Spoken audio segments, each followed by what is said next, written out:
ഇനി തീരെ ദാരിദ്ര്യവും കഷ്ടപ്പാടും അള്ളാഹു തന്നാലും ബറക്കത്തോടെ അത് പൊരുത്തപ്പെട്ട് കൊണ്ടുപോകാനുള്ള ഒന്ന് രണ്ട് ചെറിയ വഴികളുണ്ട്. അള്ളാഹു ദാരിദ്ര്യം ഒന്നും തരാതിരിക്കട്ടെ, പ്രതിസന്ധികളൊന്നും അള്ളാഹു തരാതിരിക്കട്ടെ. റാഹത്തോടെ തന്നെ പോകാനുള്ളൊരു മനസ്സ് അള്ളാഹു നമുക്ക് തരട്ടെ. പക്ഷെ എന്നാലും ചിലപ്പോൾ ചില പ്രതിസന്ധികൾ ഉണ്ടാവും. ളുഹാ നമസ്കാരത്തിന് ശേഷം ഒരു 100 പ്രാവശ്യം ചൊല്ലാനുള്ള ഒരു ദുആ ഇന്ന് ഞാൻ ഇൻഷാ അല്ലാഹ് നിങ്ങൾക്ക് പറഞ്ഞു തരും.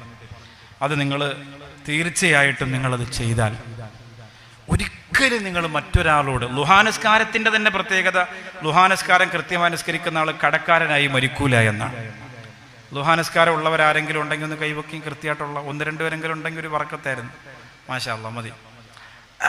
ളുഹാനസ്കാരം അതായത് എല്ലാ ദിവസവും നമ്മളൊരു സാധാരണ ഒരു സമയം പറയാം, ഒരു 8 മണി കഴിഞ്ഞ് ഒരു 12 ളുഹർ ബാങ്കിന് മുമ്പുള്ള ഏതെങ്കിലും ഒരു സമയത്ത് 2 റക്അത്ത് ചെയ്യുന്ന കച്ചവടത്തിലൊക്കെ വലിയ ബറക്കത്തുണ്ടാവും. ഞാൻ ഈ അഷ്റഫ് സാഹിബിനോടൊക്കെ സ്റ്റേജിൽ തന്നെ വെച്ച് ഉപദേശിക്കുകയാണ്, ബഷീർ സാഹിബിനോടൊക്കെ. നിങ്ങളത് പതിവാക്കേണ്ട നിസ്കാരമാണ്. കാരണം ഇപ്പോൾ അഷ്റഫ് സാഹിബൊക്കെ ശരിക്കും ബിസിനസ്സൊക്കെ നടത്തുന്ന ആളാണ്. ബിസിനസ്സിൽ പരാജയം ഉണ്ടാവും, തളർച്ച ഉണ്ടാവും, തകർച്ച ഉണ്ടാവും, ഉയർച്ച ഉണ്ടാവും. ളുഹാ നിസ്കാരം കൃത്യമായി നിസ്കരിക്കണം. ഒരുപാട് ഇപ്പോൾ ചട്ടഞ്ചാല റസാഖൊക്കെ കച്ചവടം, ഒരു കച്ചവടം ചെയ്ത് അത് പൊട്ടും അടുത്ത തുടങ്ങും, അത് പൊട്ടും അടുത്ത തുടങ്ങും, അതങ്ങനെ പോകണം. നിസ്കാരം കൃത്യമായിട്ട് നിസ്കരിച്ചാൽ ളുഹാ നിസ്കാരം കൃത്യമായിട്ട് 2 റക്അത്ത്. 1-ാമത്തെ റക്അത്തിൽ സൂറത്തുൽ ളുഹാ, 2-ാമത്തെ റക്അത്തിൽ ഖുൽ യാ അയ്യുഹൽ കാഫിറൂൻ. അങ്ങനെ ഓതിയിട്ട് അല്ലാഹുവിനോട് ദുആ ചെയ്യുക, റബ്ബേ പടച്ചോനെ. 1-ാമത്തെ റക്അത്തിൽ സൂറത്തുൽ ളുഹാ, 2-ാമത്തെ റക്അത്തിൽ അൽ-നസ്ർ, അല്ലെങ്കിൽ 1-ാമത്തെ റക്അത്തിൽ ഖുൽ യാ അയ്യുഹൽ കാഫിറൂൻ, 2-ാമത്തെ റക്അത്തിൽ സൂറത്തുൽ ഇഖ്ലാസ്, ഖുൽ ഹുവല്ലാഹു അഹദ്. ഇങ്ങനെ ഓതിയിട്ട് അല്ലാഹുവിനോട് ദുആ ചെയ്യുക. വലിയ ബറക്കത്താണ്. സ്വർഗത്തിൽ ബാബുൽ ളുഹാ എന്നൊരു വാതിൽ തന്നെയുണ്ട് സ്വർഗത്തിലേക്ക് കടന്നു പോകാൻ. മാത്രമല്ല ളുഹാ നിസ്കാരം അഭിവൃദ്ധിയുടെയും ഐശ്വര്യത്തിന്റെയും നിസ്കാരമാണ്. അല്ലാഹുമ്മ ഗഫിർ ലീ ദുനൂബി വതുബ് അലയ്യ ഇന്നക അൻതത് തവ്വാബുർ റഹീം.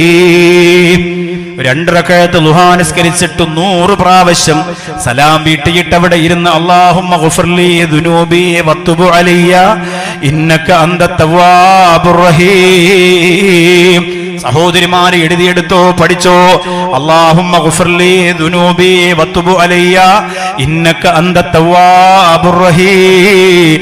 അല്ലാഹുവിനല്ലാതെ ആർക്കും നിങ്ങളെ സഹായിക്കാൻ പറ്റൂല. ഏത് മുതലാളി നിങ്ങളെ സഹായിക്കാമെന്ന് പറഞ്ഞാലും, എത്ര ബിസിനസ്സിൽ നിങ്ങൾ ഇൻവെസ്റ്റ് ചെയ്താലും, എന്തൊക്കെ വലിയ സംരംഭം നിങ്ങൾ തുടങ്ങിയാലും, യജമാനനായ പടച്ചവൻ കണ്ണു തുറക്കണം. അല്ലാഹു നിങ്ങൾക്ക് സഹായിക്കണം. അല്ലാഹു നിങ്ങൾക്ക് ബറക്കത്ത് തുറന്നു തരണം. അങ്ങനെ തുറന്നു തന്നാ പിന്നെ അടയ്ക്കാൻ ആർക്കും കഴിയൂല. അല്ലാഹുമ്മ ലാ മാനിഅ ലിമാ അഅ്തൈത വലാ മുഅ്തിയ ലിമാ മനഅത വലാ റാദ്ദ ലിമാ ഖളൈത വലാ യൻഫഉ ദൽ ജദ്ദി മിൻകൽ ജദ്ദ്. നിങ്ങൾ പറയുന്ന ദുആ അല്ലേ